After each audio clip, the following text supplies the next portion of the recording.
In Bavaria, Germany in 1922, an entire family was murdered. These murders are called the Hinterkaifeck murders, and they're supposedly one of the most chilling stories on the internet. But what we do here is we make chilling stories not so chilling. And so based on what I've heard and read, here is the story of the Hinterkaifeck murders. So before we get into the actual murders, we're going to have to actually take this story to several months before. So there was this family living on this farm called the Hinterkaifeck farm. It was an old man. His name was Andreas. It was his wife. Her name was Cecilia.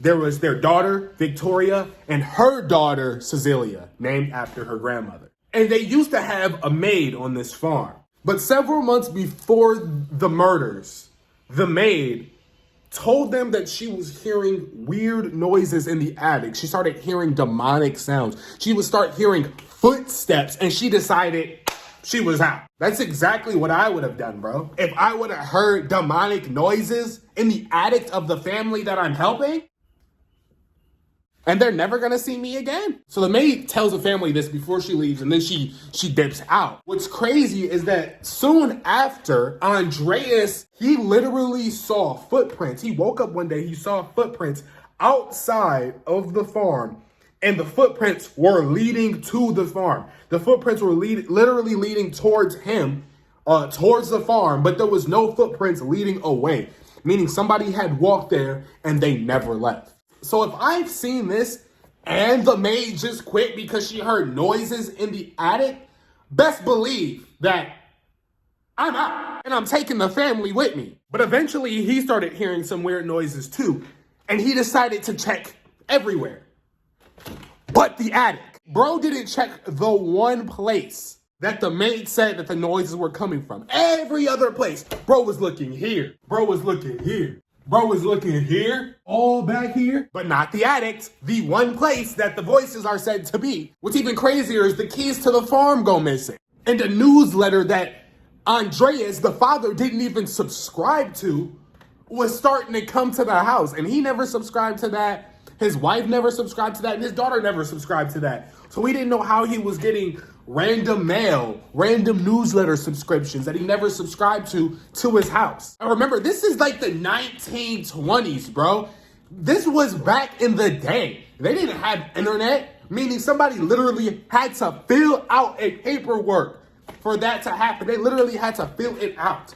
So if you know somebody went through the trouble of filling it out, and you know you didn't do it, you know none of your kids did it, you know your wife didn't do it, then why haven't you bought a gun yet? The keys have gone missing. And bro was like, nah, I'm taking my chances, bro. I'ma just take my chances with this one, bro. I don't know. I'ma just see what happens. Fuck it. And y'all can say I'm coming at the father a little bit too hard, and that's fair if he wasn't having an incestual relationship with the daughter. Yes, I said it. He was literally sleeping with his daughter, Victoria. And they actually got tried in court for having an incestuous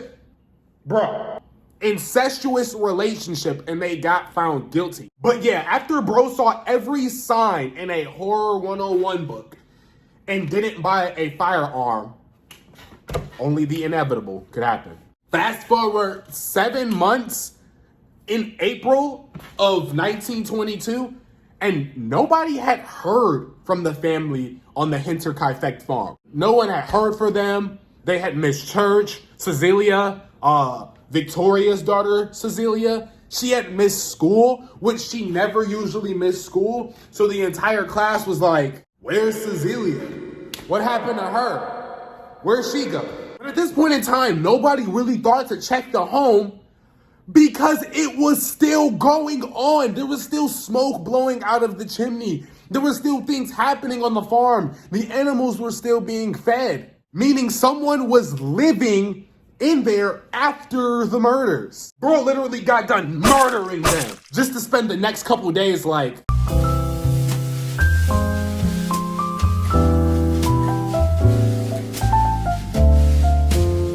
how do you just sit and just do nothing and pretend you didn't just murder an entire family when you just murdered an entire family. But yeah, eventually the residents on the Hinterkaifeck farm go missing. And so this guy, his name was Lorenz Schlittenbauer.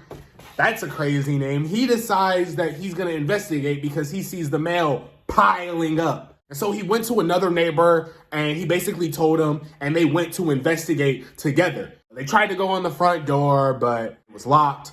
And so they decided that they were going to go to the barn. And when they went to the barn, they actually found the bodies of the entire family. It was 6 bodies stacked on top of each other, being covered by hay and a board. A board and hay. That's how you covered your victims? I guess it doesn't matter how he did it, since he got away with it. They murdered the entire family. Then they went on about their lives and living, feeding the animals. Like, can you imagine somebody murdering a family and then just going out and feeding the animals like nothing happened? Like, here you go, buddy. Here you go.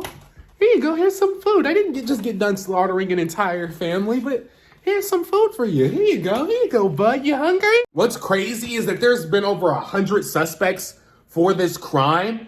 And the crime scene actually got compromised because the neighbors who found the bodies alerted so many people that people just came walking on the snow. So those pair of footprints were basically all messed up by the time the cops got there. That those footprints that only led to the farm. They could have measured it, found out what size, but by the time they got there, it was all messed up because dozens of people had walked to take a look at the crime scene. And because it was compromised, the police didn't really have any crazy leads to go off of. And the first person that was a suspect was Lorenz Schlittenbauer, the person who literally discovered them because they were so lost. The new maid also died too, which is crazy considering it was her first day on the job when she died. That's insane. That's a terrible first day, bro. See, now do y'all see why I say that the first maid was smart? She heard them voices. She said, not today. R.I.P.s to the family, for real. But I feel like they didn't inform the new maid about all of the stuff in the house. Because if they would have, would the maid even have still worked there? Oh yeah, there was a fresh set of footprints leading to the house that we didn't put there. My keys are also missing. Newspapers that I didn't subscribe to are coming to the house. And oh yeah, there's voices in the attic. You still want to work here? But yeah, it said that the young Cecilia, the little girl, it said that her jaw got shredded. It said they all died of blunt force trauma with like an axe. And the father, Andreas, he had his cheekbones shattered and it was piercing through his skin. It's a pretty gruesome sight. And they were, the maid was killed, the little baby was killed. So 6 of them and all of their bodies were stacked on top of each other and covered with hay and boards, and they were all in a barn. And to this day, the police has never been able to solve the crime. But recently in 2009, a group of people decided to reopen the case and they decided to look at it, and they've actually narrowed the suspect down to 1 person. But the person is dead, so out of respect for their families, they haven't disclosed who that is. But publicly, the killer is not known and probably will never be known. So, yeah.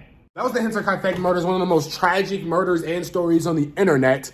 But I just told it in a way that made it less scary and watchable. If you have any other stories you want me to cover, make sure you let me know in the comment section below. And then until next time, I'll see you.